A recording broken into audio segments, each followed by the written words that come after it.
Hello, I am Fjallsback and welcome back to Tyranny. I see I have a level to do here for verse, so let's get that done. You want attribute point to do finesse. I think I've done that once at least. So let's do a quickness. Save that. Missives.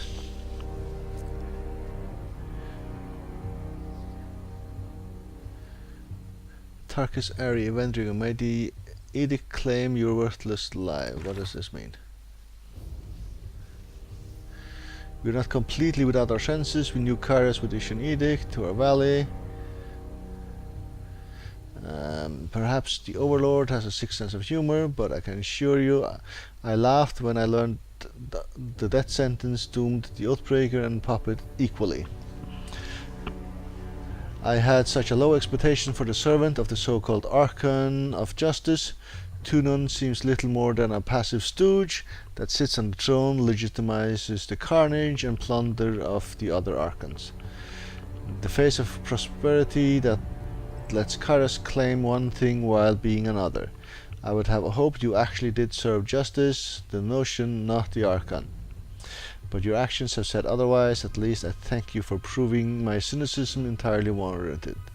If you've survived this upcoming slaughter, bear witness that I, Tarkus of Ares of the Vendrian Guard, do take responsibility for the actions of my crew. Should my warriors come before the court's axe, tell Tunon they were starving, desperate, and easily manipulated into struggle. That was mine and not theirs. Sell this lie as well as you would sell the lies of the Overlord. Okay. Anyway, we have to do something here. Skirmisher and Duelist is what the trees you have to pick from. Right. Hobble Prey. Pins the target's feet with an arrows, hobbling them so they move more slowly. Attacks made with bows gain armor penetration, but only wearing light armor gain a bonus to dodge. Mocking Iron Worse taunts her foe in raging them and forcing them to attack her for a brief time. Know your enemy. When an enemy strikes Verse, she gains a passive bonus to dodge and parry skill until combat ends. Killing spree. After kill, Verse will strike twice with her attacks for a short time. And Verse moves quickly about the battlefield, too quickly for enemies to engage her. I think I'll take Know Your Enemy 1 and save that one. Alright, so where are we exactly? Oh, disfavored camp. And what exactly were we doing? Return to Ash's tent.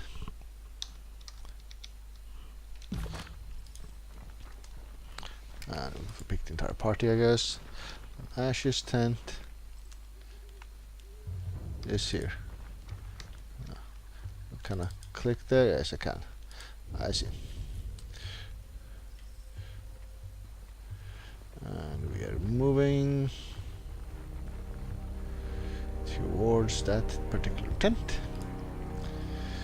Guess we're gonna have another conversation about what we did. Interesting. Oh, this thing here.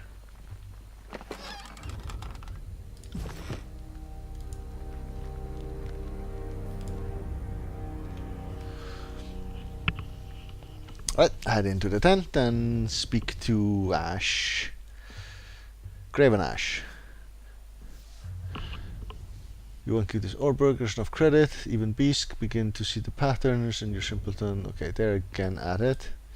This is both the Graven Ash and the Fifth Eye, Iron Marshal of Endrios, and the voices of Narat.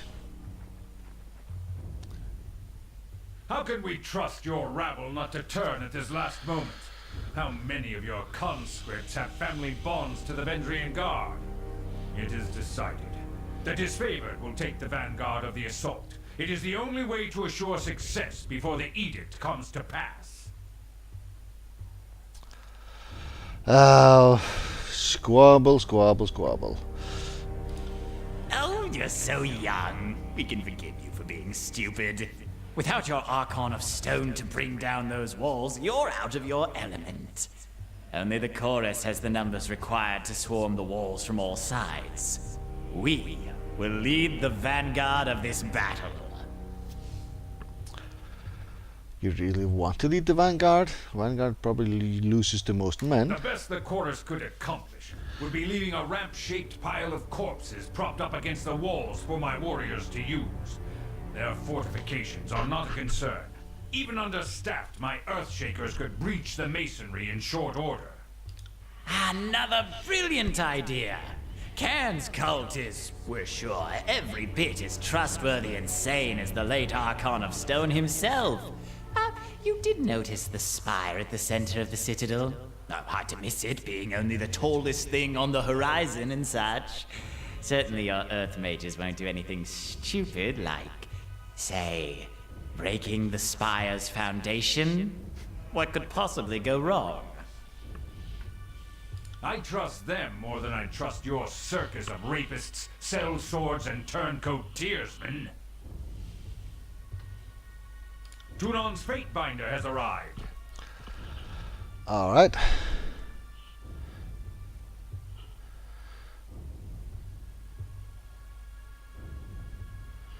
Which one do I go for? Done bickering. And I'll leave them bicker. My mission was successful with little help from the disfavored. I'm sorry if you feel the Legion did not pull its weight. Perhaps my troops should conduct themselves as undisciplined, uncooperative children, as is the case in the chorus. Would that be more to your liking? Now that we are all assembled, I want reports. The Scarlet Chorus was going to resolve the Oathbreaker presence in the Outer Valley. What became of that? Yes, what did become of that? We should know already, yet we do not. If we are not mistaken, the Fatebinder played a pivotal role in this operation. Fifth Eye, shed light on this baffling question. The Fatebinder did indeed assist the chorus in a fashion. The Oathbreakers were cut down, but the Fatebinder's wrath spared none, and Captain Pelox Florian was not taken alive.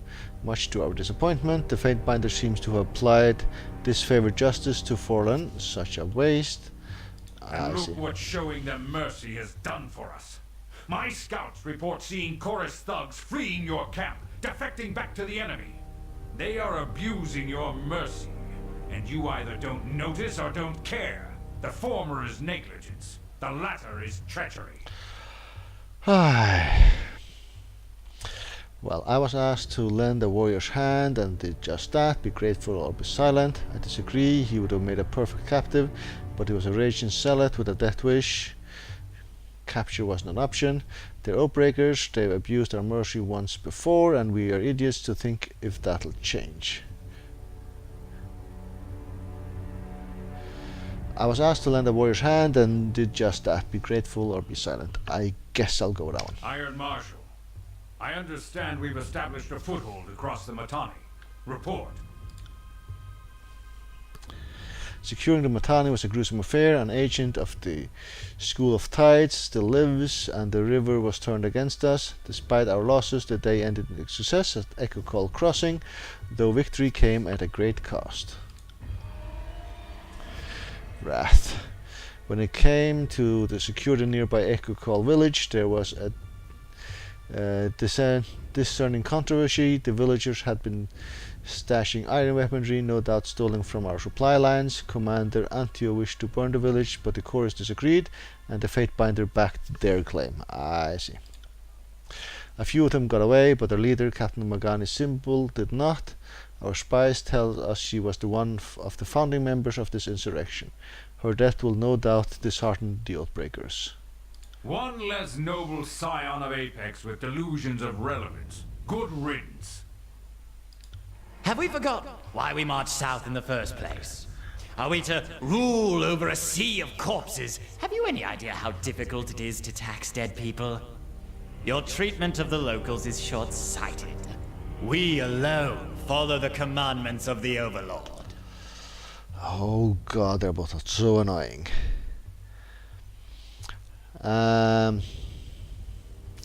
Right, we can safely assume Kairos wants some bloodshed, otherwise why send the disfavored? My intent was to honor Kairos and bring you a captive, but I would have taken a gang of warriors to with nets to take her alive. Oh, so Kairos command you to be an insufferable ass at every turn. If so, good job. uh,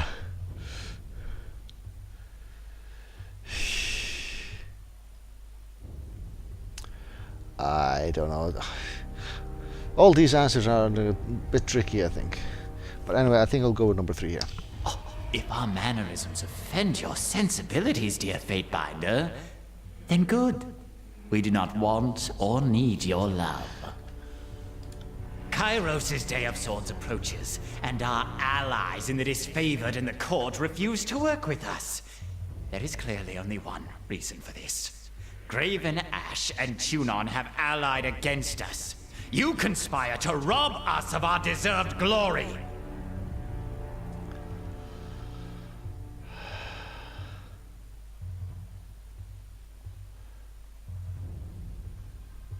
They're definitely not going to trust each other, and it doesn't matter what I'll say. So I just have to sort of sometimes side with one, sometimes side with the others, and just, try to balance it somehow. I guess enough bickering. Fatebinder is right. Our survival is at stake. All that matters is taking Ascension Hall. Iron Marshal, ready our troops. Fifth Eye, tell your gangs to cover our flanks. You will do as we order. You are not to take orders from this addled ponce. Then the impasse is clear. We both wish for the honor of leading this final assault on the Vendrian Guard. Since Tunon is not here to select the rightful bearer of this honor, we must turn to the Archon's proxy. Yeah, I saw that one coming a mile away. We have to choose which one to attack in the Vanguard. But maybe not a With 1 mile whom do away. you stand?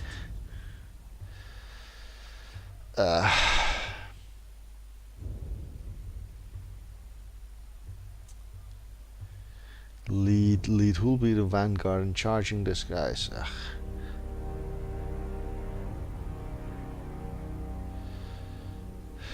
I don't know. I sort of feeling I'll find that the Scarlet Chorus lead for now. They'll be sending up troops, but they'll lose more than what they have, and then this, I don't know.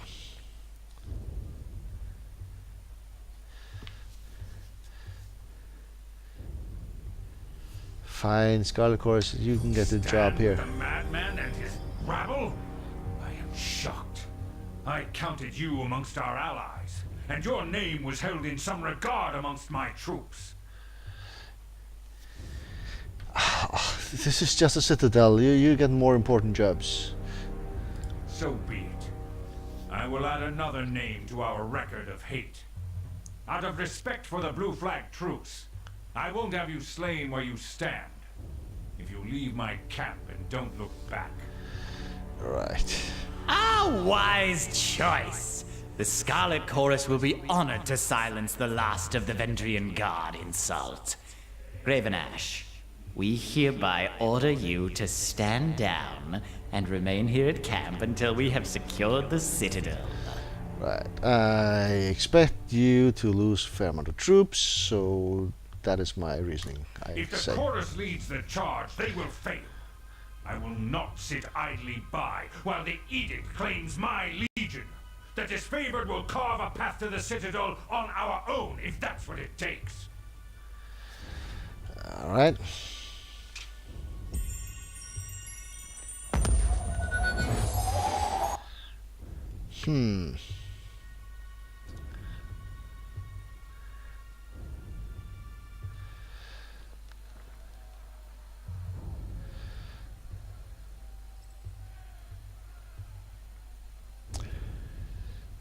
Okay, Fatebinder, your vision comes into focus, as does the feeling of a hand on your shoulder. Are you with me, Fatebinder? You don't look hurt, but say something. Something? Ah, good. Same old fate binder. I was worried there for a second you had been seriously hurt. Your guardian here came to your rescue. The Crimson Spear taps Barrick on the shoulder with a hearty smile. Barrick turns to greet the gesture with a cold stare. I wasn't trying to save you. I was trying to save her. And what happened, you bleeding hard iron shit tower? I picked her up and she stabbed me. Put a dent in my side that I won't forget. So I put her down and dragged you out here to recuperate.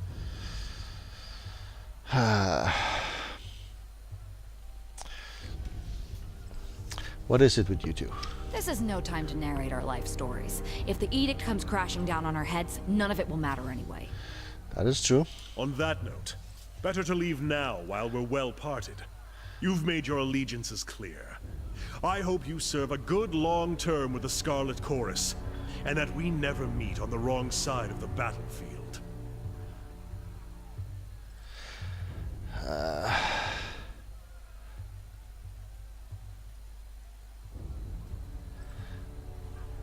So he wants to leave the party, basically.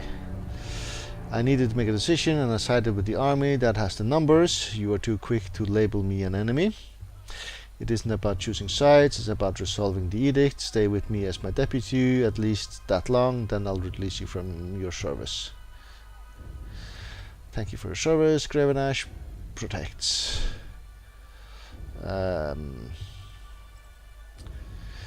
So it isn't about choosing sides, but resolving the edict. Number 2 here. Very well. I'll remain at your side at least until this edict is resolved. It beats sitting in a corner and waiting for Kairos' magic to kill us all. Don't take it too personally. That's as tall a compliment as he's ever expressed. As for you, you old sack of wine, this is war. Try to enjoy yourself. Okay, the voices of Narathas already departed for the camp, and I'm headed there now. Come join us. He would be honored to have you join us for the assault. He lets out a wicked chuckle as he turns to depart. I mean, not like there's anything left for you here. Alright, we're still at the this favorite camp. I see.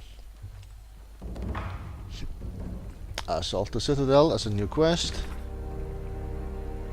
Speak with Fifth Eye, I guess we are gonna go do that then. That is a Scarlet Chorus camp.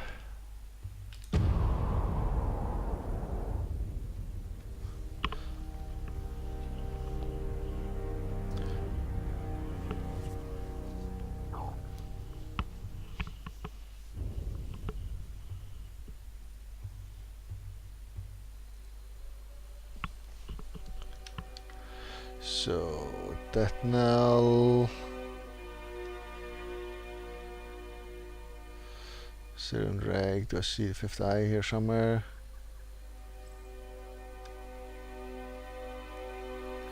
Nope.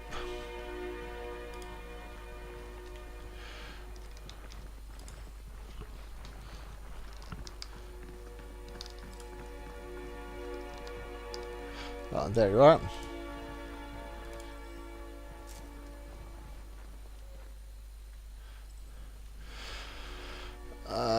There's no turning back. The chorus is brave and fearless, but lacks order. And if we lose discipline and tarry on our march, or falter in our siege, the edict will kill us before the Oathbreakers or disfavored have their chance. And offer Fatebinder, march with us, add your strength to our tide of blaze. The mob could learn from example, and prowess would certainly inspire. So I will actually lead it, alright. I'll be the vanguard, I guess. As I suspected, the call of glory sings to your heart's tune. Fifth Eye claps his bloody gloves together. The camp will mobilize soon. We will meet at the staging grounds of the Citadel. This will be a glorious hunt. Dear Fatebinders, something to tell the children. Meet the Scarlet Chorus at the Citadel.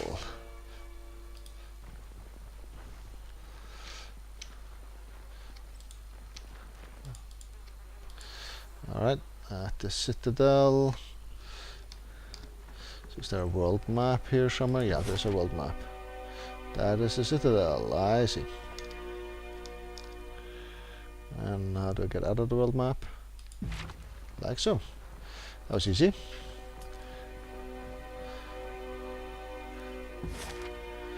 Right. Vengeance Well, Citadel.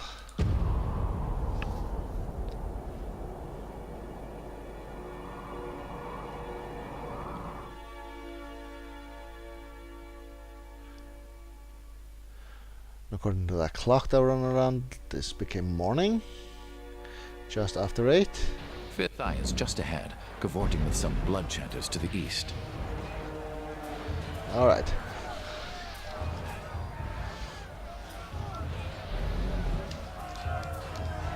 Fifth Eye is over here. I actually think I will take a break here, or maybe not, because we've triggered the conversation. But okay, finish this conversation and then take a break here and carry on in the next episode. Glory to the voices of Narat. The Fifth Eye salutes you. His masked face for glancing nervously in all directions, despite the rest of his body otherwise confident posture. The mustering song is nearly complete. Soon comes the chantis of slaughter, and we need the strong. He jabs a finger towards you to rise up and lead. By custom, you are judge, jury, and executioner. Today, we must ask you to take on the last and most sublime of your sacred duties. The best bluff is often most obvious. Fifth Eye points bloody fingers toward the main gate of the citadel. We charge for the gate, right into the Oathbreaker's doorsteps. The horde should bring the defender surging inside the gate. Then we unleash our magic. Fire and panic will claim the Oathbreaker. More concentrated the defenders, the better. Okay, let's do this, I guess. Our blood chanters are readying a conflagration that should take the gate off its hinges, but at the same time the Oathbreaker mages are warding the gate with protective magic. He points to the northwest. I need someone to scale the wall and kill the mages maintaining the ward. If I send these unwashed pukes, their corpses will clog the parapets. This task requires your strength. If you're wounded in battle, come see me at once, and I will tend to the bleeding, though my methods do nothing for the pain.